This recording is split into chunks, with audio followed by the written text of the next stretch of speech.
মুসা নবীর সাহাবী যারা ছিল, সাথী যারা ছিল, লোহিত সাগর পার হওয়ার সময় আমরা কোরআন দেখতে পাই, তিন দিক থেকে ফেরাউনের সৈন্য যখন আসছিল, হযরতে মুসা নবীর সাথী সঙ্গী যারা সাহাবী সবাই বলেছে আমরা ধরা পড়ে গেলাম, ইন্না লামুদরাকুন। শুধুমাত্র ধরা পড়লাম তা বলে নাই, ইন্না দিয়েছেন, লাম দিয়েছেন। ও মুসা, সামনে সাগর, পেছনে তিন দল, অবস্থা যা দেখতে পাচ্ছি আর বাঁচার কায়দা নেই, অবশ্যই আমরা ধরা পড়ে গেছি। হযরতে মুসা এমন কঠিন মুহূর্তেও ঘাবড়িয়ে যাননি, কারণ তার বন্ধু একজন আছে। এক কথা বলছেন। হযরতে মুসা আলাইহিস সালাম ওই কঠিন মুহূর্তেও তিনি যেহেতু আল্লাহর সাথে বন্ধুত্ব করেছেন, কালিমুল্লাহ, কথা বলতেন আল্লাহর সাথে, ডাক দিয়ে বলে, আমার সাহাবীরা, আমার সঙ্গী সাথীরা, ক্বালা কাল্লা ইন্না মাইয়া রাব্বি সায়াহদিন। কোরআনের এক একটি শব্দ আমার মনে হয় তামাম দুনিয়ার চাইতে ভারী। আলেম যারা আছে বুঝবেন, আপনি তাকান তো। হযরতে মুসা নবী এই কঠিন মুহূর্তেও তিনি সরাসরি বলতেন না, ভয় পেও না, আল্লাহ আছে, বলেন নাই। তিনি গ্যারান্টি দিলেন প্রথমে, ক্বালা কাল্লা, কখনোই না, ইন্না মাইয়া রাব্বি, এই যে মা বলছিলাম না, অবশ্যই আমার রব আমাদের সাথে আছেন। শুধু সাথে আছেন তা না, সায়াহদিন, অতি শীঘ্রই তিনি আমাদের পথ দেখাবেন। তিনি যদি ইয়াহদিন বলতেন তাও তো অর্থ হয়ে যেত। সিন লাগালেন কেন? সিন, সাউফা, কদ, লাম, এরকম 13টা শব্দ আছে আরবি গ্রামারে। কোন সেন্টেন্সের আগে যদি একটা আসে অর্থ হয় অতি তাড়াতাড়ি। সিন দিলে খুব বেশি তাড়াতাড়ি, সাউফা দিলে আর একটু তাড়াতাড়ি। হযরতে মুসা সিন দিয়ে জানিয়েছেন, আমি এমন এক বন্ধুর সাথে মহব্বত করেছি, ভালোবাসি এমন এক বন্ধুকে, অবশ্যই তিনি আমার সাথে আছেন এবং আমার রাস্তা তিনি অতি শীঘ্রই তৈরি করে দেবেন। তাফসিরে হাক্কানি মুফাসসির লিখেছেন, সিন শব্দ যদি উনি মাঝখানে না বলতেন, সায়াহদিন, আমার আল্লাহর সাহায্য আসতে হয়তো দেরি হতো। আল্লাহ মুসা নবীর ইমানকে, তার এই বন্ধুর ইমানকে এত বেশি পছন্দ করেছিলেন, এই সিন দেওয়ার কারণে সঙ্গে সঙ্গে জিবরাইলকে বলছে, ওনার কানে বলো, ওয়াওহাইনা ইলা মুসা আনি দরিব বিআসাকাল বাহার। হে নবী মুসা, আপনার বন্ধু আমাকে পাঠিয়েছে, আপনার হাতে যে 8 লাঠি আছে, এই লাঠিটা দিয়ে শুধু সামনে এই দরিয়ায় আঘাত করেন, বাকি যা করার আল্লাহ নিজে করবে। ফাংফালাকা ফাকানা কুল্লু ফিরকিন কাত্তাউদিল আসিম ওয়া আসলাফনা সাম্মাল আখরিন। আমি আয়াত পড়ার জন্য এখান থেকে শিক্ষা বের করতে চেয়েছি, এই বন্ধু যার যত বেশি বড় হবে, তার বিশ্বাস যত বাড়বে।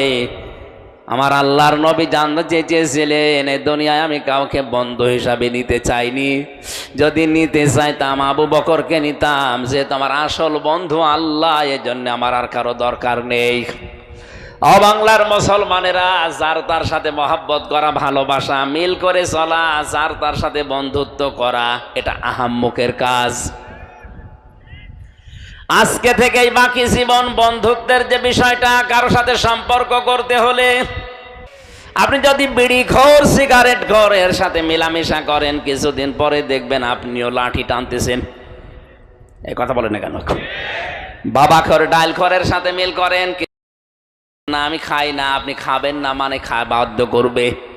বিশ্ববিদ্যালয়ের বিভিন্ন ক্যাম্পাসে আমি যখন ছিলাম লালন শাহ হলে দেখেছি, 3 জন যদি হলে থাকে, এক রুমের ভেতরে 3 জন আছে, 2 জন এই লাঠি খায়। লাঠি পর্যন্ত অনেকে বাবা খায়, ডাল খায়।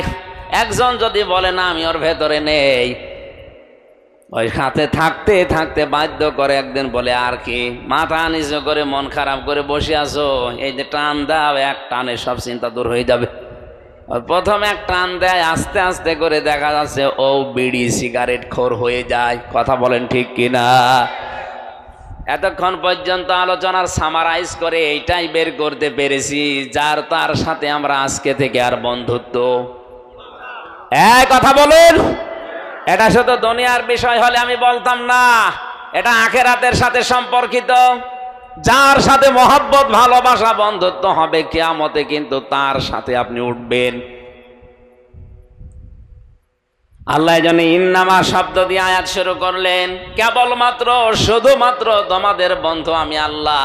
আল্লাহু ওয়ালিয়ুল্লাযীনা আমানু, আমি আল্লাহ কার বন্ধু জানো? দুনিয়ায় যারা ঈমান আনে আমি আল্লাহ নিজে তাদের বন্ধু হয়ে যাই। 750 কোটির উপরে মানুষ এই দুনিয়ায়, মাত্র 175 কোটি মানুষের আমাদের ঈমান আছে, আমরা দাবি করি আমরাই শুধু আল্লাহর বন্ধু। বাকি যা আছে 550 কোটি সব আল্লাহর শত্রু। বন্ধুর বিপরীত শব্দ কি? এক কথা বলছেন আপনি আর যাই করেন, হ্যাঁ বন্ধুত্বের হয়তো লেভেল আছে, আপনি ওই লেভেলে যেতে পারেননি। বন্ধু এমন একটা গুরুত্বপূর্ণ শব্দ, কোরআনে কারিমে আল্লাহ আয়াত নাজিল করেছেন বন্ধুর ব্যাপারে। আলা ইন্না আউলিয়া আল্লাহি লা খাউফুন আলাইহিম ওয়ালা হুম ইয়াহজানুন। সূরা ইউনূসের 62 নম্বর আয়াত। ওই ভালো করে জেনে রাখো, আলা শব্দটা সাবধান করার জন্য দেওয়া হয়, এই জন্য একটু ধমক দিলাম। আলা সাবধান, ইন্না আউলিয়া আল্লাহ, আমি আল্লাহর ওলি যারা, বন্ধু যারা, ওলির বহু বচন আউলিয়া, আমার বন্ধু যারা, তাদের কোনো ভয় নেই, চিন্তা নেই। এ গ্যারান্টি কার? আরো জোরে বলেন। এখন বন্ধু তো হওয়া লাগবে। এখন যদি বলেন আমারও তো ঈমান আছে আমিও বন্ধু, না। বন্ধু যদি কেউ দাবি করে, ঈমান যদি তার ভেতরে থাকে, অবশ্যই সে ঈমানের জন্য নিরাপত্তা পাবে এবং হেদায়েতের উপরে থাকবে। আল্লাযীনা আমানু ওয়া লাম ইয়ালবিসু ঈমানান বিযুলমিন ঈমানিহিম বিযুলমিন উলাইকা লাহুমুল আমনু ওয়া হুম মুহতাদুন। একটু খেয়াল করবেন, হ্যাঁ। যারা ঈমান আনে এদেরকে বন্ধু বলে ঘোষণা দিলেন কে? বলেন। যারা ঈমান আনে আমি আল্লাহ তাদের বন্ধু। এই বন্ধুর কি কাজ জানো? ওয়ালাম ইয়ালবিসু ঈমানাহুম বিযুলমিন, আমার এই বন্ধুরা ঈমান এনেছে, এই জন্য তাদের ঈমানের সাথে জুলুমের লিবাস পরাবে না। এখানে জুলুম মানে শিরিক, জুলুম মানে মানুষের তৈরি করা আইন। ঈমান আনার পরেও যারা শিরিকের সাথে নিজের ঈমানকে মিলিয়েছে, ঈমান আনার পরেও যারা মানুষের তৈরি করা আইন কানুন প্রতিষ্ঠার জন্য দল করে, আন্দোলন করে, আল্লাহ বলেন এদের নিরাপত্তা আমি আল্লাহর কাছে নেই, এরা আমার বন্ধু না। এ কথার লোড কত টের পাচ্ছেন আপনি? বিজুলমিন শব্দের দ্বারা ব্যাখ্যায় আমি পেয়েছি তাফসীরে ইবনে কাসিরে, কোন মানুষ যদি বলে আমার ঈমান আছে, আমি ঈমানদার, অবশ্যই ওই মানুষ তার ঈমানের সাথে জুলুমের লিবাস পরিধান করাবে না। জুলুম মানে সবচাইতে বড় জুলুম দুনিয়ায় শিরিক করা। বড় জুলুম কি? আরো জোরে বলেন। শিরিক কাকে বলে? না, আল্লাহ যেটা পারে ওইটা অন্য কেউ পারে, এই বিশ্বাস করার নাম। জবান খোলেন। আল্লাহ যেটা পারে ওইটা অন্য কেউ পারে, বিশ্বাস করার নাম। মন থেকে জবাব দেবেন, এই পৃথিবী চালাতে যে আইন লাগে এটা দিতে পারে শুধুমাত্র কে? এটা আমি বানালাম নাকি? ইয়াকুলুনা হাল্লানা মিনাল আমরি মিন শাইইন, সূরা আলে ইমরান 164 না 54 নাম্বার আয়াতের মাঝের অংশে আছে। এটা 4 নাম্বার পারার 9 নাম্বার পৃষ্ঠার 3 নাম্বার লাইনে পাবেন। আল্লাহ পাক বলেন, হে নবী, ওরা জিজ্ঞাসা করে যে দুনিয়া তৈরি করেছে, এ দুনিয়া চালাতে তো আইন লাগে, এই আইন তৈরি করার ক্ষমতা আমাদের আছে? আপনি বলছেন মানে? আল্লাহ নিজে পরের আয়াতে জবাব দিচ্ছে, কুল ইন্নাল আমরা কুল্লাহু লিল্লাহ, হে নবী, আপনি দুনিয়ার মানুষকে এই কথা বলেন যে আইন তৈরি করার একমাত্র ক্ষমতা কার? আরো জোরে। সুতরাং আল্লাহর এই ক্ষমতা আজ যারা নিজের হাতে তুলে নিয়েছে, আপনি বলেন তো এই মানুষগুলো তাদের ইমানের সাথে এই জুলুমকে একসাথে করে আল্লাহর সাথে শিরিক করছে কিনা? এই জন্য আল্লাহর তৈরি করা আইন থাকার পরেও যারা নিজের আইন তৈরি করে ব্যক্তি, পরিবার, সমাজ, রাষ্ট্র চালাতে চায়, আর এর জন্য যারা দল করে, আন্দোলন করে, যারা মিছিল মিটিং করে, সময় দেয়, টাকা দেয়, সবগুলো মুশরিক। কথার অর্থ আপনি বুঝবেন না আমি জানি, কারণ আপনি যদি বুঝেও থাকেন না বোঝার ভান করবেন, আপনি মনে করবেন বুঝে ফেললেই তো সমস্যা, পরে বুঝবো। এক ছেলে শুধু ফুল তোলে বাগানের মালিকের ছেলে যে বলছে, চাচা আপনার ছেলে খালি আমার বাগানের ফুল ছেড়ে আপনি একটু নিষেধ করতে পারেন না? চাচা বলছে, ভাতিজা নিষেধ করে করবো কি, ওর মাথা একটু খারাপ, এই কারণে ফুল ছেড়ে, অন্য কিছু না। ভাতিজা বলছে, চাচা ওর মাথা যদি খারাপ হবে, আমার বাগানের পাশে তো আপনার বাগান, আমার বাগানের ফুলও প্রতিদিন ছেড়েতে, আপনার বাগানের ফুল তো ছেড়ে না। চাচা বলতে, ভাতিজা ওর মাথা খারাপ, অত খারাপ না। বাংলা ভাষায় সহজ কথা বললাম, শিরিক কি বুঝেছেন আমি জানি, কিন্তু না বোঝার ভান করে আছেন, বুঝলে আপনি আর ফুল ছিঁড়তে পারবেন না।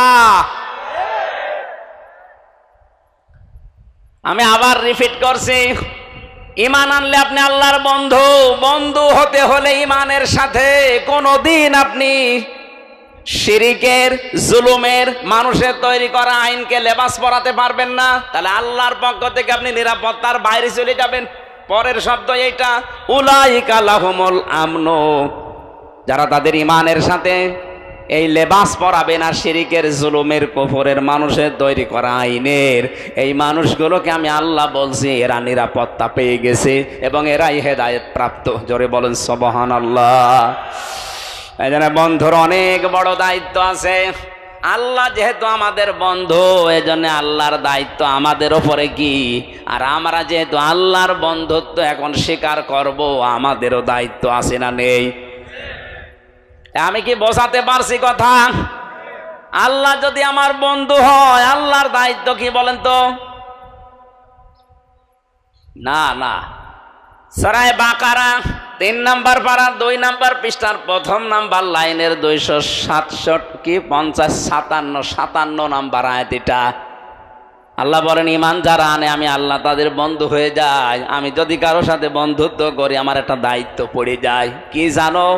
ইউখরিজুহুম মিনাজ যুলুমাতি ইলান নূর। আমি আল্লাহ নিজে তাদেরকে অন্ধকার থেকে বের করে আলোর দিকে নিয়ে যাই। এখানে অন্ধকার মানে রাতের অন্ধকার না, পানির নিচের অন্ধকার না। এখানে অন্ধকার মানে মানুষের তৈরি করা নিয়ম নীতি। কথা বলছেন?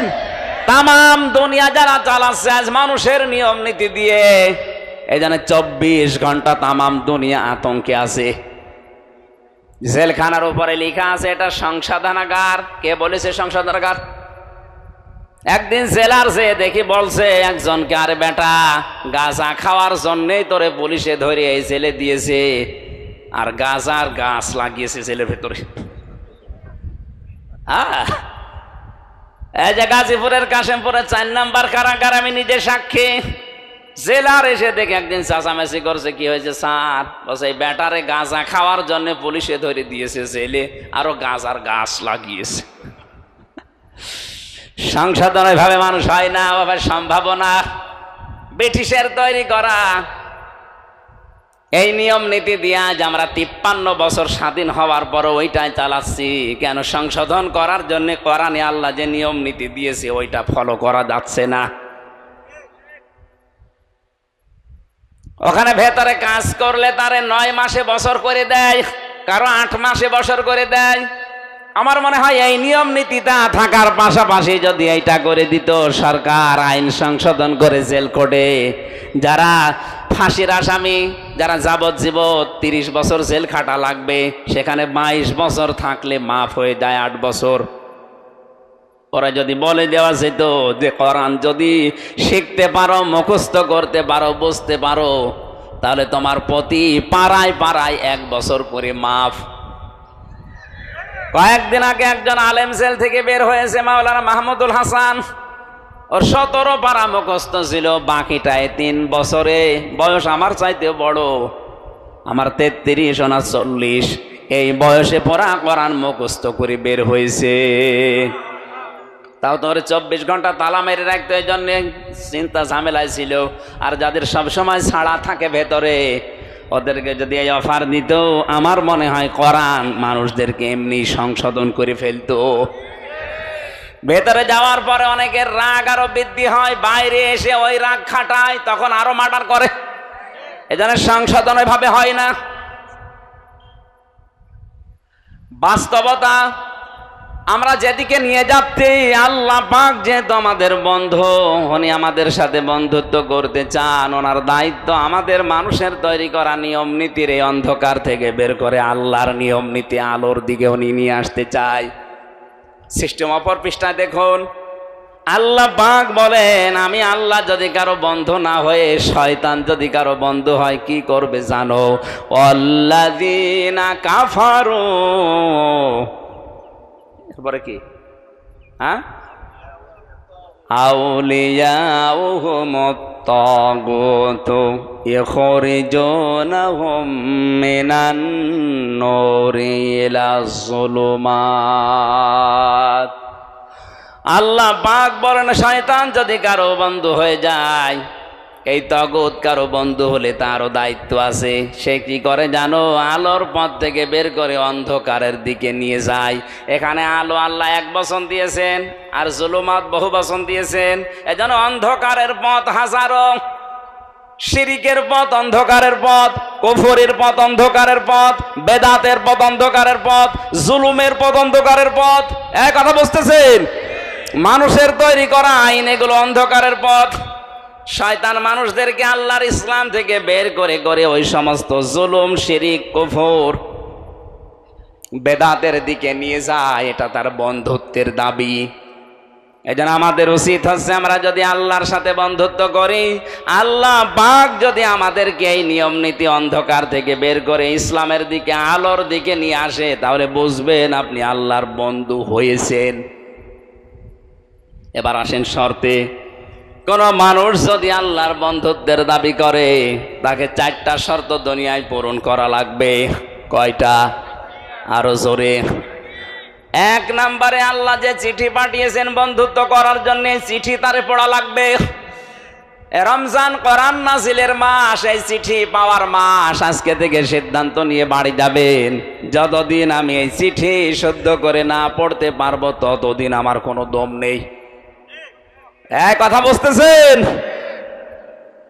রমজান মাস এসেছে, চলে যাবে। আজকে 6 রোজা চলছে। দেখতে দেখতে আর 24টা দিন পার হয়ে গেলে বছরে মাস আবার 1 বছর পরে ঘুরে আসতেও পারে, আপনার কাছে নাও আসতে পারে। কিন্তু আপনি যদি এখন সিদ্ধান্ত নিয়ে যান যে আমি আল্লাহর সাথে বন্ধুত্ব করতে চাই, আর আল্লাহ তার বন্ধুত্বের প্রথম শর্তই দিয়েছে যে তার এই চিঠি শুদ্ধ করে পড়া লাগবে, আমি যেভাবেই হোক এটা শুদ্ধ করে পড়বই, এই নিয়ে তো যদি লেগে পড়েন, আলিফ বা তাসা পড়েন, আপনি অসুবিধা নেই। এই অবস্থায় পড়তে পড়তে যদি মারা যান, আপনি তালেবে এলেম হয়ে মরবেন, আপনার কোনো হিসাব নেই। তালেবে এলেম শুধু 8 বছর 10 বছরের বাচ্চাদেরই বলা হয় না, এ মুরব্বিও তালেবে এলেম হতে পারে। কোরআন শেখার জন্য সে যখন থেকে আরম্ভ করবে, ওইটাই তালেবে এলেম। ওইটা কি? এলেম তলবকারী ছাত্র। সুতরাং ওই অবস্থায় যদি তালেবে এলেম কেউ মারা যায়, তার পেছনের অপরাধ কিন্তু ওই মুহূর্তে আল্লাহ মাফ করে দেয়। এই সুযোগটা আমরা কাজে লাগাতে পারি কিনা? শুধু আল্লাহর এই চিঠি বন্ধুত্বের শর্ত পূরণে পড়লে হবে না, এটাকে বুঝতে হবে। বাংলাদেশ সহ আজ বিশ্বের দিকে তাকান। আজকে আমি একটা আলোচনায় ছিলাম ঢাকা কাঁটাবনে, মানে গুরুত্বপূর্ণ 2টা পয়েন্ট আমার মনে পড়ছে। আজ ইহুদিরা মাত্র 60 লাখের মতো ফিলিস্তিনে, ইসরায়েলে, অথচ তামাম দুনিয়ার 750 কোটি মানুষ শাসন করছে। 60 লাখ মানুষ। মানুষ তো তারা বেশি না, কিন্তু দুইটা কাজ তাদের বেশি। এক নম্বরে তাদের পড়াশোনা, দুই নম্বরে তাদের ত্যাগ শ্রম। ওদের লেখাপড়ার সিস্টেম সব জায়গায়, এবং ওদের ত্যাগ ওদের শ্রম তা এত বেশি। এই দুইটা জিনিস ওদের সাথে আছে, এই জন্য তামাম দুনিয়া আজ তাদের হাতের নিচে। আমাদের মুসলমান আমরা কম না, পৃথিবীর এখন আমরা দ্বিতীয় সারিতে আছি। তামাম দুনিয়ায় সবচাইতে বেশি মানুষ বাস করে খ্রিস্টান ধর্মে, এরপরে আছি আমরা। অথচ তামাম দুনিয়ায় আমরা দ্বিতীয় থাকার পরেও শুধু মায়ের খাচ্ছি। কথা বলে ঠিক কিনা? আমাদের মায়ের খাওয়ার পেছনে কারণ এক নম্বরে আমাদের পড়াশোনা নেই। কি নেই বলেন বলেন? কোরআনের প্রথম শব্দ নামাজ পড়ো, রোজা রাখো, হজ করো, যাকাত দাও না। আগে প্রথম শব্দ আল্লাহ বলেছেন ইকরা, পড়ো। আজ আমাদের পড়াশোনা নেই, এই জন্য এই দেশে অনেকে অনেক ভাবে আমাদেরকে বোকা বানিয়ে ধোকা দিয়ে ব্যবসা করে খাচ্ছে। আপনি যদি পড়াশোনা করে বুঝতে পারতেন, আমার মনে হয় আপনাকে দিয়ে কেউ পিটিয়েও শিরিক করাতে পারতো না। আজ হাজারো মাজারে যে শিরিকগুলো হচ্ছে, অধিকাংশগুলোই না জানার কারণে। এই জন্য এটা আগে শুধু পড়লে হবে না, এটা বুঝতে হবে আমাদের। এই রমজানে শুরু থেকে শেষ পর্যন্ত একটা বোঝার সিস্টেম চালু করেন, যে আমি বুঝতে চাই। প্রতিদিন এক পারা করে মাতৃভাষায় অর্থগুলো শেষ করেন। 30 দিনে শেষ হয়ে গেলে দেখবেন আপনাকে দিয়ে আর কেউ শিরিক করাতে পারবে না। আমি গ্যারান্টি দিচ্ছি। আপনি করেন না কেন? আপনি নিজেই যখন বুঝে ফেলবেন না আমার ভাষা ভাষা মনে পড়ছে, এই আয়াত তো এই সম্পর্কে আছে, এটা তো শিরিক, আল্লাহ বাদে অন্য কারো নামে জিকির করা শিরিক, আমি এই শিরিকে নেই, তাহলে দেশের 48,000 দরবারের 48,000ই প্রায় বন্ধ হয়ে যাওয়ার কথা। কারণ অধিকাংশ দরবারে দেখেন আল্লাহর নামের পাশাপাশি জিকির হয় অন্য কারো নামে। এমনকি অনেকে আল্লাহর নামকে খণ্ডিত করে ডাকে, আর এটা তো কোরআন বলছে জায়েজ নেই।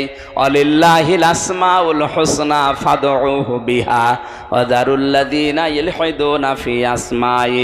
আল্লাহর বহু সুন্দর নাম আছে, যাকেও তাকে, কিন্তু সাবধান আল্লাহর নাম খণ্ডিত করে, এলহাদ করে, উল্টা পাল্টা করে, কাটছাট করে ডাকবা না। সুতরাং যারা ইয়ালি বাবা, শালি বাবা, দয়াল বাবা, পাগলা বাবা, আগলা বাবা করে ডাকছে, ওটা তো একেবারেই মাইনাস। আর যারা আল্লাহর নামকে খণ্ডিত করে ডাকছে হো হো, এটাও মাইনাস। এক কথা বলেন না কেন? যারা আল্লাহর কালেমাকে ভাগ করে ইল্লাল্লাহ ইল্লাল্লাহ বলে ডাকছে, তারাও মাইনাস হয়ে যাবে। কারণ এলহাদ শব্দের শাব্দিক অর্থ হচ্ছে উলট পালট করা। কে আপনাকে পারমিশন দিয়েছে আল্লাহর এই কালেমাকে ভাগ করার? বলেন। কোরআনে আল্লাহ তাই দিয়েছেন লা ইলাহা ইল্লাল্লাহ, শুধু লা ইলাহা লা ইলাহা, এতটুকু আল্লাহ কোরআনে বলতে পারতেন না? আপনার বানানো যুক্তি, খোড়া যুক্তি আমরা মানি না। আপনি দেখাবেন রসুলের 63 বছরের জীবনে এরকম ছিল কিনা? এক কথা বলেন না কেন? একটা হাদিস আপনি, একটা আয়াত আপনি কোরআন থেকে নিয়ে আসতে পারবেন যে পড়া জীবনে নবীজি এরকম জিকির কোনোদিন করেছে? নবীজি যেটা করে নাই, কোন কারণে আপনি এটা বানিয়ে মানুষের ভেতরে ইবাদত বলে চালাচ্ছেন? বলেন। বানানো দলিল যদি আপনি বানান যে ওমা ইয়াগফিরুয যুনুবা ইল্লাল্লাহ, এই যে কোরআনে আছে ইল্লাল্লাহ, এই জন্য আমি বলছি। আরে বেটা, এটা ইস্তেফহাম, এটা প্রশ্নবোধক চিহ্ন, ইন্টারগেটিভ সেন্টেন্স। এটা আল্লাহ পাক বলতে চাচ্ছেন সূরা আলে ইমরানের আয়াতে যে ওমা ইয়াগফিরুয যুনুবা ইল্লাল্লাহ, আমি আল্লাহ বাদে গুনাহ মাফ করার কেউ আছে কি? আরে ভাই, এটা প্রশ্ন করছে আল্লাহ, কেউ কি আছে আমি আল্লাহ বাদে গুনাহ মাফ করার? আর ও বলছে না, এই যে ইল্লাল্লাহ পাওয়া গেছে, এই জন্য আমরা করছি। কুল লা ইয়ালামু মান ফিস সামাওয়াতি ওয়াল আরদিল গায়বা ইল্লাল্লাহ, এটা সূরা কাসাসের ভেতরে আছে, নামলের ভেতরে আছে। 20 নাম্বার পারার 1ম নাম্বার পৃষ্ঠার 13 নাম্বার লাইনে আছে। আল্লাহ পাক বলেন, নবী আপনি বলেন আসমান জমিনে আমি আল্লাহ বাদে কেউ গায়েব জানে কি? এটা ওই ইন্টারগেটিভ সেন্টেন্স। এই শব্দ জুড়ে নিয়ে কেউ যদি বলেন আয় তো পাওয়া গেছে, এই এখন থেকে শুরু করো। আপনি এই জন্য বলছেন পুরা কোরআনটা একবার পড়েন, আপনাকে কেউ ধোকা দিয়ে বোকা বানিয়ে ইবাদত করাতে পারবে না। আপনি নিজেই বুঝে ফেলবেন না এত বানানো। কারণ আল্লাহর নামের সাথে কোনো এলহাদ চলবে না, কাটছাট। এই কথা বুঝতেছেন? আপনি শুধু সুবহান সুবহান বলতে পারেন না, বলা লাগবে সুবহানাল্লাহ। শুধু আলহামদ আলহামদ বলতে পারবেন না, যদি জিকির করতে চান বলা লাগবে আলহামদুলিল্লাহ। শুধু আকবার আকবার হবে না, আল্লাহু আকবার বলা লাগবে। এই কথা বুঝতেছেন? শুধু লা ইলাহা লা ইলাহা হবে না, বলা লাগবে লা ইলাহা ইল্লাল্লাহ। এই জন্য বলছিলাম আল্লাহর এই চিঠি শুধু পড়লে এখন থেকে হবে না, একবার বোঝার চেষ্টা চালান। রমজানে আপনি আল্লাহর বন্ধু হতে পারবেন। 3 নাম্বার, এটা বুঝলেই হবে না, এটা নিজে যতটুকু বুঝবেন প্র্যাকটিক্যাল লাইফে ততটুকু মিলাবেন। আজ বাংলাদেশে কোরআন কম মানুষ পড়ছে না। আমরা অনেকে একটা জরিপ পেয়েছিলাম জানুয়ারি মাসে, 100 জনের 95 জন কোরআন শরীফ শুদ্ধ করে পড়তে পারে না এই বাংলাদেশে। হ্যাঁ, এটা ঠিক আছে, কিন্তু পড়ে অনেকেই, শুদ্ধ হোক আর অশুদ্ধ হোক পড়ে অনেকেই। আমাদের প্রধানমন্ত্রী যিনি, উনিও পর্যন্ত তাহাজ্জুদের নামাজ পড়ে, ফজরের নামাজ পড়ে, কোরআন পড়ি, এরপরে যায় অফিসে। কথা বলছেন এখন? যাই পড়েছে কোরআন, যাই বুঝেছে, ওই অনুযায়ী যদি প্র্যাকটিক্যাল লাইফে মিলাতে মিলাতে যেত, এই দেশের কোনো টাকা বেগম পাড়ায় পড়ে থাকতো না। যেই হোক ওখান থেকে টাকা নিয়ে আয়, নাই তো তোরে আমি দেশে থাকতে দেব না, এই ঘোষণা যদি দিয়ে দিত, যত টাকা বেগম পাড়ায় পড়ে আছে টাকা নিয়ে আসবে, নাই তোরে সহ বেগম পাড়ায় পাঠিয়ে দেব।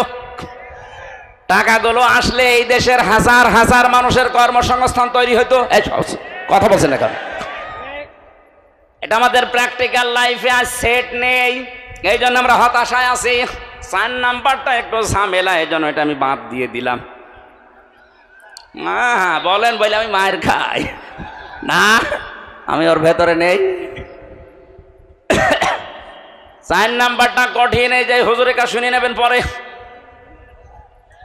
আপনি আবার 3 বছর পাঠাবেন আমারে, আমি আর এখন যেতে চাচ্ছি না ভাই। 4 নাম্বারটা আমি বলতে পারবো না, 3 নাম্বার পর্যন্ত বললাম, এই তো ভালো। আপনি এখন থেকে শুদ্ধ করে পড়ার চেষ্টা চালান, বসেন, আর নিজে যতটুকু বুঝতেছেন মানেন। 4 নাম্বারটা চোখ বুঝে বলেই ফেলি, যা হয় হোক।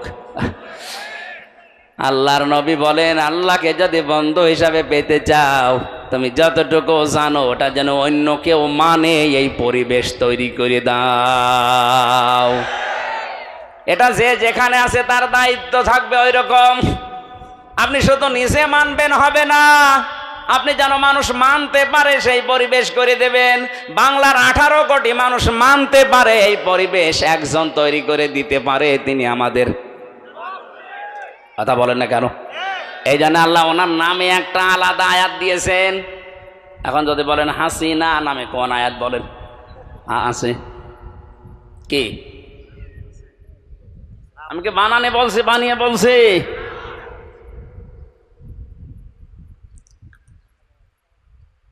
সূরা নিসা 5 নাম্বার পারা 8 নাম্বার পৃষ্ঠা 3 নাম্বার লাইনের শেষের দিকে আয়াতটা আছে।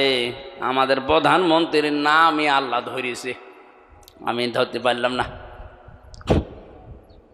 আল্লাহ পাক বলেন, অমাইয়ুতিল্লাহা ওয়ার রাসূলা ফাউলাইকা মা'আল্লাযীনা আন'আমাল্লাহু আলাইহিম মিনান নাবিয়্যিনা ওয়াস-সিদ্দীকিনা ওয়াশ-শুহাদা'i ওয়াস-সালিহিন ওয়া হাসুনা উলাইকা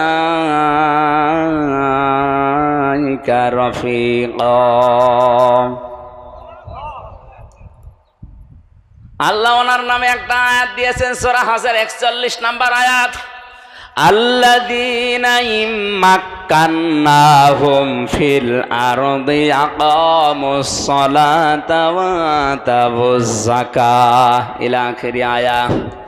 আল্লাহ পাক বলেন, আমি যাকে ক্ষমতার চেয়ারে বসাবো তার 4টা কাজ হবে। ক্ষমতায় যেই প্রথম নাম্বারে সে নামাজের বিল পাশ করে দেবে। এই দায়িত্ব আমির হামজার। এক কথা বলুন, এ দায়িত্ব এ সভাপতির। কার? যিনি দায়িত্বে আছে মেন জায়গায় তার। আল্লাহ তার নাম ধরে বলেছেন, আল্লাযীনা ইম্মাক্কান্নাহুম ফিল আরদ। ক্ষমতার চেয়ারে যেই লোকটা বসবে তার প্রথম দায়িত্ব নামাজের বিল আনা। বাংলাদেশে আজ চুরি, ডাকাতি, ছিনতাই, রাহাজানি, ধর্ষণ বন্ধ করার জন্য একটা বিধানই যথেষ্ট, নামাজ। এটা কায়েম করে দেন, এমনি বন্ধ হয়ে যাবে এগুলো, আমি গ্যারান্টি দিচ্ছি কোরআনের দিকে তাকিয়ে। ইন্না সালাতা তানহা আনিল ফাহশাই ওয়াল মুনকার, অবশ্যই নামাজ নামাজিকে অশ্লীল ফাহিশা কাজ থেকে বিরত রাখবেই। শুধু রাখবে বলেননি আল্লাহ, ইন্না দিয়েছেন রাখবেই। আল্লাহর গ্যারান্টি মিথ্যা? আমরা তো মিথ্যা পাচ্ছি, কারণ আমি তো নামাজ পড়ি না। এই জন্য ছিনতাই বন্ধ হয় না, এই জন্য চুরি ডাকাতি বন্ধ হয় না, ধর্ষণ বন্ধ হয় না। এগুলো বন্ধ করার জন্য নামাজ দরকার আছে না নেই? যতদিন রাষ্ট্রীয়ভাবে নামাজ কায়েম না হয়, মুসলিম হিসাবে আমার নিজের ফরজ দায়িত্ব মনে করে আজরাইল যতদিন না আসে ফরজ নামাজ আমরা ছেড়ে দেব না। এই পারবেন এটা? কিয়ামতে যত প্রশ্ন করা হবে সর্বপ্রথম কিন্তু এই প্রশ্ন আগে, আউয়ালু মা ইউহাসাবু বিহিল আবদু ইয়াউমাল কিয়ামাতিস সালাহ। কিয়ামতে সর্বপ্রথম প্রশ্ন হবে বান্দা নামাজ পড়তে কিনা বল। যারা নামাজ পড়েন না কি জবাব দেবেন আপনি? অথচ আয়াত নাজিল হওয়ার পর, এই হাদিস বলার পর সাহাবায়ে কেরামের ভেতরে আমল করার এত স্পৃহা দেখা দিয়েছে। হযরতে আব্দুল্লাহ আনসারী রাদিয়াল্লাহু তাআলা আনহুর জীবনীতে পেয়েছি, উনি মসজিদে যেতেন সবার পেছনে, আসতেন সবার আগে। হযরত ওমর একবার নালিশ দিলেন, ইয়া রাসূলুল্লাহ, এই লোকটা আসে সবার পেছনে চলে যায়, আপনার সালাম ফেরানো হতে হতেই মনে হয় মুনাফিক। নবীজি বললেন, আন্দাজে ধারণা করা যাবে না, চলো দেখি। বাড়িতে গেলেন, সালাম দেওয়ার পরে 3 বারের পরে তিনি বের হয়ে আসলেন। ডাক দিয়ে বলে, আব্দুল্লাহ, তুমি জানো আমি নবী যদি কারো উপরে নারাজ হয়ে যায়, মহান আল্লাহ তার উপরে নারাজ হয়ে যায়। তোমার বাড়ির সামনে এসে আমি 3 বার ডাক দিলাম, এত দেরি করলে কেন আসতে? হযরতে আব্দুল্লাহ বলে, ইয়া রাসূলুল্লাহ, আপনার মুখে আমি শুনেছি কিয়ামতে নাকি সর্বপ্রথম আল্লাহ নামাজের হিসাব নেবেন। আমার স্বামী স্ত্রীর মাত্র একটাই পোশাক আছে নামাজ পড়ার মতো, সতর ঢেকে নামাজ পড়ার মতো একটাই পোশাক আছে, বাকি যা আছে ওগুলো দিয়ে নামাজ আদায় করা যায় না। এই জন্য এই যে ঝুপড়ির মতো গর্ত মতো দেখেন, অল্প কিছু কাপড় পরি আমার স্ত্রীকে ওখানে রেখে চলে যায়, জলদি করে জামাতে নামাজ ধরি, কারণ জামাতে নামাজ পড়লে 27 বার নামাজ পড়ার সওয়াব পাওয়া যায়। তাড়াতাড়ি নামাজ শেষ করে আমার চিন্তা আসে, আমি আপনার বয়ান শুনি, কথা শুনি, কিন্তু যখনই মনে হয় যে না আমি একা না, আমার স্ত্রীকেও জাহান্নাম থেকে বাঁচানো লাগবে, তাড়াতাড়ি করে নামাজ শেষ করে সালাম ফিরিয়ে আমি দে দৌড় বাড়িতে এসে ওই গর্তের ভেতরে ছোট পোশাক পরে আমি বসে থাকি, স্ত্রী আমার নামাজে দাঁড়ায়। আমি কোরআনের আয়াত জানি, ও আনফুসাকুম ওয়া আহলিকুম নার, ওহে যারা ইমানের দাবি করো, নিজেকে জাহান্নাম থেকে যেমন বাঁচাবে তোমার আহল পরিবারদেরকেও বাঁচাও। এখানে একটা কথা আছে, শুধু নিজে বাঁচা জাহান্নাম থেকে ফরজ, নিজে বাঁচা বলেন না কেন? আর স্ত্রী পরিবার সন্তানাদি যারা আছে তাদের বাঁচানো ফরজ, তাদের বাঁচানোর চেষ্টা যেটা করবেন ওই চেষ্টাটা ফরজ। তারা যদি না বাঁচতে চায় তাহলে আপনার আর দায়িত্ব নেই, কিন্তু চেষ্টা করা এটা ফরজ আপনার জন্যে। আপনি নামাজের কথা, রোজার কথা, পর্দার কথা স্ত্রীকে বললেন, ও যদি আপনার হুকুম মতো না চলে তখন আপনার আর দায়িত্ব নেই, কিন্তু আপনাকে চেষ্টা করা লাগবে। 4 কারণে বউ পিটানো জায়েজ আছে। এটা আবার কেটে সেটে বাদ দিয়ে বললো না যে হুজুর বউ পিটানোর পক্ষে কথা বলিস, এমনি ঝামেলায় আসি মহিলার বদদোয়া করে। স্ত্রীর গায়ে হাত তোলা জায়েজ আছে 4টা কারণে। যদি কেউ ফরজ নামাজ না পড়ে বউ, তাহলে পিটিয়ে হলেও নামাজ পড়ানো লাগবে। ফরজ নামাজ বউ পড়ে না, এই জন্য পিটিয়েছেন, কয়দিন হাত তোলেন তো?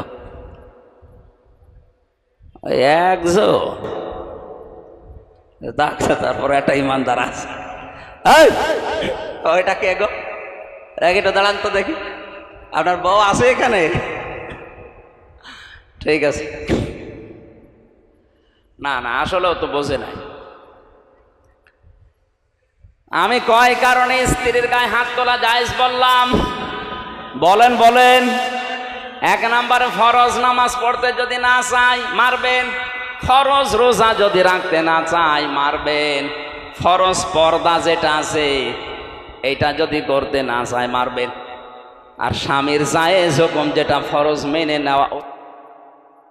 এই যে 4 কারণের কথা বলছিলাম, এই 4 কারণের ভেতরে যদি আপনি পান পিটাবেন মারবেন, কিন্তু 4 জায়গায় মারা জায়েজ নেই। স্ত্রী লোকের মাথায় মারা জায়েজ নেই, মুখে মারা জায়েজ নেই, বুকে মারা জায়েজ নেই, পিঠে মারা জায়েজ নেই। মারা যাবে মাথা থেকে পা পর্যন্ত, লাঠি হবে কোদালের আষাঢ়ি, 1 বিঘত পরিমাণে লাঠি মেশাকের মতো, তাও নিজের হাত দিয়ে ধরা লাগবে। অনেকে কায়দা করে পিলাস দিয়ে ধরে বড় করে মারে, তার মানে স্ত্রীর গায়ে হাত তোলা ঠিক না, এটা ইতর মানুষের কাজ। সংসার যদি না টিকতে মনে বলে বা না টেকে আপনি গায়ে হাত তুলবেন না, বাদ দিয়ে দেন। কথা বুঝতেছে? বউ মারে যারা, ওগুলো ইতর। কি মেয়ে লোক অন্তত এবার খুশি যে আমাদের গায়ে আর হাত তোলার। আমার স্ত্রীকে বাঁচাতে হবে জাহান্নাম থেকে, এই কারণে তাকে নামাজে দাঁড় করিয়েছি। এসে আপনি যখন ডাক দিচ্ছিলেন আমার স্ত্রীর প্রথম রাকাত চলছিল, নামাজের অবস্থায় আমি তাকে ডাকবো কি করে? দ্বিতীয়বার ডাক দিয়েছেন, তৃতীয়বার ডাক দিয়েছেন, স্ত্রী তাড়াতাড়ি নামাজ শেষ করে ওই গর্তের ভেতরে ছোট পোশাক পরে বসেছে, আমি ওই যে পোশাকটা নিয়ে আপনার সামনে চলে এসেছি। হে নবী, যদি বেয়াদবি হয় আমারে মাফ করে দেন। বিশ্বনবী আমার কেঁদে ফেললেন, ডাক দিয়ে বলে, সাহাবীরা কি মনে করছিলে তোমরা? আর এর অবস্থা কোন জায়গায় পৌঁছিয়েছে? একটাই মাত্র পোশাক ছিল নামাজের মতো স্বামী স্ত্রীর, এরপরও জামাতে ফরজ নামাজ আমার সাহাবী ছেড়ে দেয়নি। নবীজি তাকিয়ে দেখলেন উঠানের ওপর একটা বাচ্চা বাঁধা, চেন দিয়ে শিকল দিয়ে দড়ি দিয়ে রশি দিয়ে বেঁধে রেখেছে, ছোট্ট বাচ্চা। আল্লাহর নবী বললেন, আব্দুল্লাহ আনসারী, তোমার কথা শুনে আমি খুশি হয়েছি, কিন্তু এ কি করেছো? এতটুকু বাচ্চা বেঁধে রেখেছো, তুমি এত নিষ্ঠুর কেন? সাহাবী বলে, হে রাসূল, আমার স্ত্রী তো ছোট পোশাক পরে বাইরে আসতে পারে না, ওই পোশাকটা নিয়ে আমি কর্মজীবনে যাই খাদ্যের সন্ধানে, খাবারের জন্যে। আমার ছোট্ট সন্তান এ বাড়ির ভেতরে যে একটা বাঁকা খেজুর গাছ, ওই বাঁকা খেজুর ওখান থেকে পড়ে, ওটা ইহুদির বাগান থেকে বাঁকা হয়ে এসেছে, পাকা পাকা খেজুর ওখান থেকে পড়ে। আমার সন্তান না বলে হয়তো খেয়ে ফেলতে পারো, তো ছোট মানুষ বোঝে না। আমি মুসলমান দাবি করি, আপনার মুখে শুনেছি লা ইয়াদখুলুল জান্নাতা জাসাদুন গুযিয়া বিল হারাম, ওই শরীর জান্নাতে যাবে না যেটা হারাম দালালিতে পালিত হয়। আমার সন্তান হারাম জিনিস খেয়ে শরীর বানাবে, ও তো জাহান্নামে যাবে, ওকেও বাঁচানো আমার দায়িত্ব।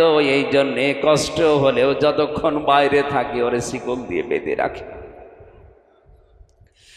আমার মনে হয় এরকম মানুষ মুসলমান এখন আমাদের দেশে ভরি ভরি। কোথায় আছে আল্লাহর বিধান আমাদের সামনে? এজন্য আমাদের এখান থেকে শিক্ষা নেওয়া লাগবে। কোন মানুষ যদি আল্লাহর বিধানকে গুরুত্ব না দেয়, আল্লাহ নিজে তার দায়িত্ব ছেড়ে দেয়। আপনি আল্লাহর বন্ধু দাবি করছেন, অথচ আল্লাহর বিধানগুলো মানুষ যেন মানতে পারে সেই ব্যবস্থা করে দিতে পারেন না। আল্লাহর কসম, আপনি 14 বার হজ করে আসলেও আল্লাহর বন্ধু হতে পারেননি। 2 নম্বরে আমাদের বন্ধু হবে, আল্লাহ বলছেন রসুলকে। রসুলকে বন্ধু পাওয়ার আবার 4টা শর্ত আছে। সূরা বাকারা আছে 129 নম্বর আয়াত, 151 নম্বর আয়াত, সূরা আলে ইমরান 164 নম্বর আয়াত, সূরা জুমায় 2 নম্বর আয়াত। পড়া কোরআনে আল্লাহ 4 জায়গায় আয়াতটা দিয়েছেন যে রসুলকে কেউ যদি বন্ধু হিসাবে পেতে চায়, এই 4 দফা কর্মসূচি দুনিয়ায় পালন করা লাগবে। 1 নম্বরে ইয়াতলু আলাইহিম আয়াতিহি, রসুলের 1 নম্বর কাজ ছিল তিনি আয়াত তেলাওয়াত করে মানুষকে শোনাতেন। আয়াত মানে শুধু কোরআনের আয়াত না, আয়াত মানে নিদর্শন, আয়াত মানে বলেন বলেন ইতিহাস, এটা আয়াত। ইতিহাস কার আয়াত? আল্লাহ পাক বলেন ওয়াল আসরি, ইতিহাসের কসম। আমরা অনেকেই মনে করি আসর মানে শুধু আসরের নামাজের কসম না, ইতিহাসের কসম।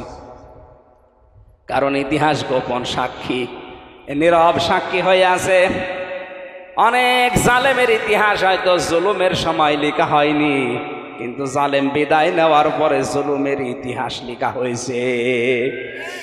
মাজলুমের পক্ষে কথা বলার মানুষ ওই সময় হয়তো ছিল না, কিন্তু মাজলুম বিদায় হয়ে যাওয়ার পরে মাজলুমের পক্ষে অনেকেই কলম ধরেছে। হযরতে হুসাইনের দিকে তাকান, তার জীবনী ইতিহাস হয়ে আছে না? এই কথা বলেন না কেন? কিন্তু মাজলুমের এই ইতিহাস কারবালা, এটা কি ওই সময় কোন লেখক লিখতে পেরেছিল? পারে নাই। লিখতে পারা দূরের কথা, হুসাইনের নাম বললেই তারা সবাই করে ফেলতো ইয়াজিদ। অথচ ইতিহাস কিন্তু আছে।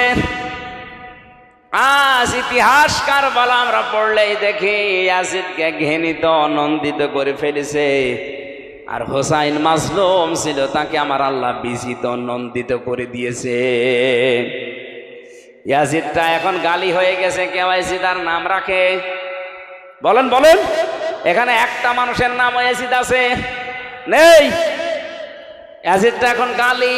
কেউ যদি বলে ভাই আপনার ছেলে হয়েছে ইয়াজিদ রাখেন, ৫,০০০ টাকা দেবো, বলে ওই কি ইয়াজিদ নাম? অথচ একটা সুন্দর নাম ইয়াজিদ।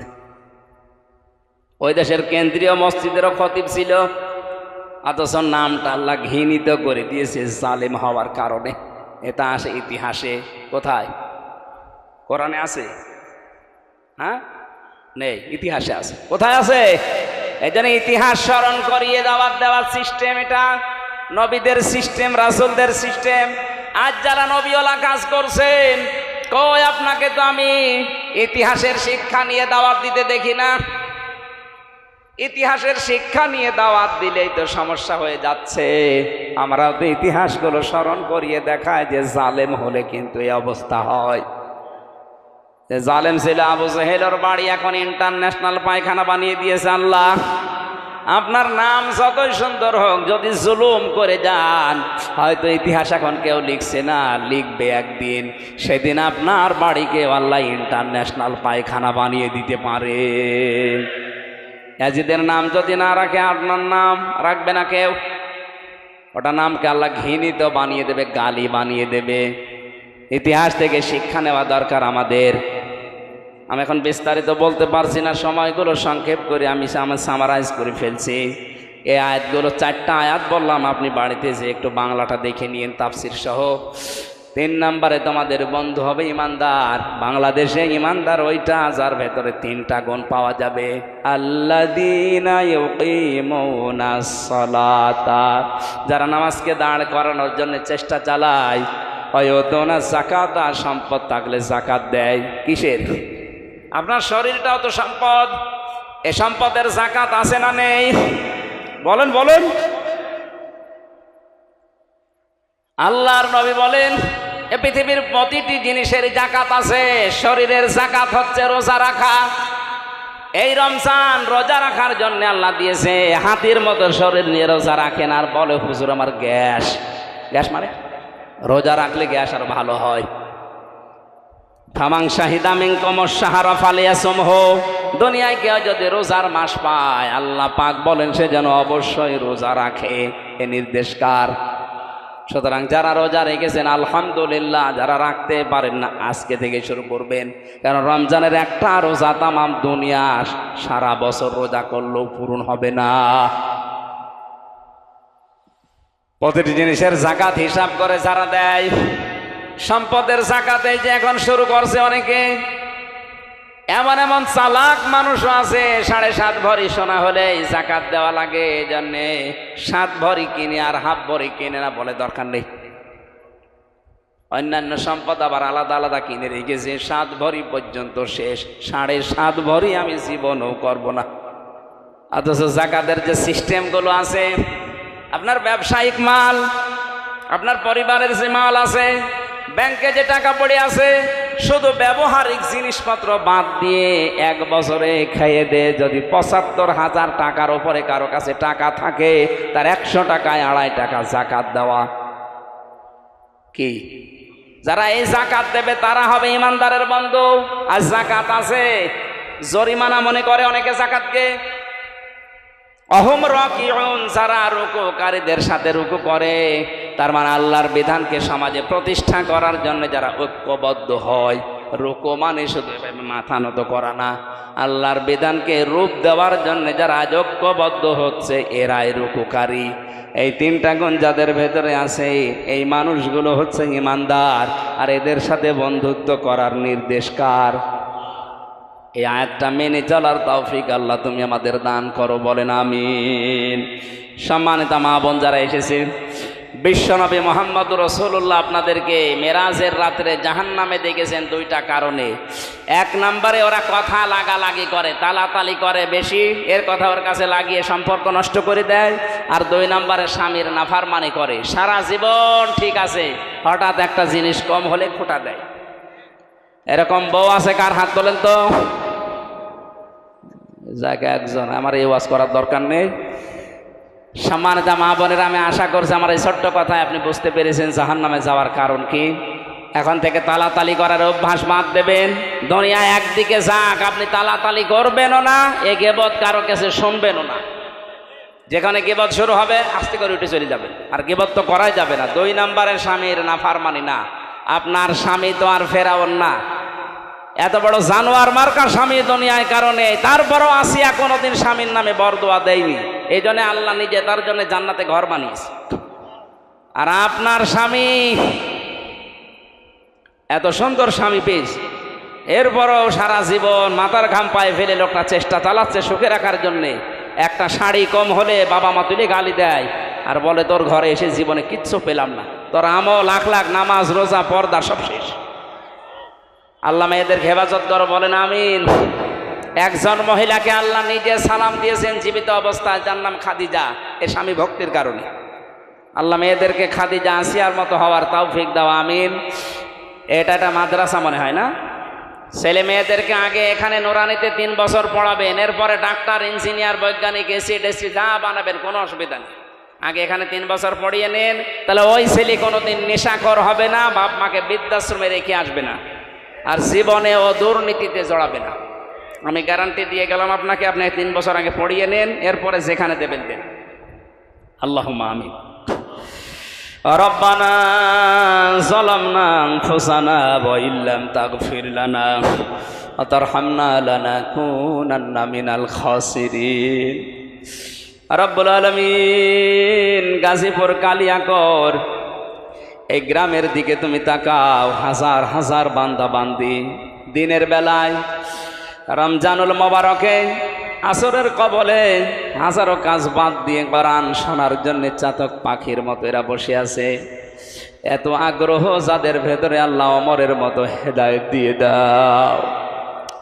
সওয়াবগুলো তুমি যদি দিয়েই থাকো, আমাদেরকে কোটি গুণে বাড়িয়ে নবীর রওজায় পৌঁছিয়ে দাও। যত মানুষ মাটির নিচে আছে আল্লাহ এদের ক্ষমা করে দাও। মা বাপ যারা হারিয়েছে আল্লাহ মা বাপকে মাফ করে দাও। যত গুনাহ করিয়াছি গোপনে মাফ করে দাও আল্লাহ তুমি নিজ গুণে। রব্বুল আলামিন, যত অপরাধ আমরা করেছি আমরা স্বীকার করছি। আমি মানুষের সামনে জনসম্মুখে আমি স্বীকৃতি দিচ্ছি আল্লাহ আমি গুনাহগার। আমরা সবাই স্বীকার করছি অপরাধের। আল্লাহ আমরা নিজেরাই স্বীকার করছি আমরা অপরাধী। বলেন সবাই মন থেকে যে আল্লাহ আমরা স্বীকার করছি যে আমরা অপরাধী। অপরাধ স্বীকার করে নিলে আমরা দেখেছি ম্যাজিস্ট্রেট যারা 164 নেয়, অপরাধ স্বীকার করে নিলে তারাও মামলার ধারা নরমাল করে দেয়। তুমি আমাদের মালিক, আমরা স্বীকার করছি, স্বীকৃতি দিচ্ছি তোমার কাছে, আমরা গোপনে না, একা একা না, জনসম্মুখে আমরা মন খুলে জবান ছেড়ে আমরা স্বীকার করে নিলাম আল্লাহ আমরা অপরাধী। আমাদের চুরির গুনাহ আছে, ডাকাতির গুনাহ আছে, জেনার গুনাহ আছে, মানুষকে ঠকানোর গুনাহ আছে, গীবতের গুনাহ আছে, জুলুমের গুনাহ আছে, শিরকের গুনাহ আছে, বেদাতের গুনাহ আছে। আমরা অপরাধী আল্লাহ, আমরা অপরাধী। আমরা অপরাধী, ওয়া ইয়াগফিরুয যুনুবা ইল্লাল্লাহ, তুমি ছাড়া মাফ করার কেউ নেই। মেহেরবানি করে আজকে আমাদেরকে তুমি রমজানের ওসিলায় ক্ষমা করে দাও। তোমার হাবিব জানিয়েছে দুনিয়ায় যদি কারো গোনা গায়ে লিখা থাকতো মানুষ কুকুরের মতো তার ঘৃণা করত। যেভাবে গোপন রেখে দিয়েছে, আল্লাহ কিয়ামতে আমাদেরকে অপমান করো না। কোরআনের তাফসিরে পড়েছি যে ধরনের অপরাধ করে তার কপালে নাকি কিয়ামতে এটা লেখা থাকবে, তার আকৃতি ওই রকম হয়ে যাবে। আল্লাহ তুমি আমাদের কপালে এরকম অপমান লজ্জাজনক কিছু লিখে দিও না।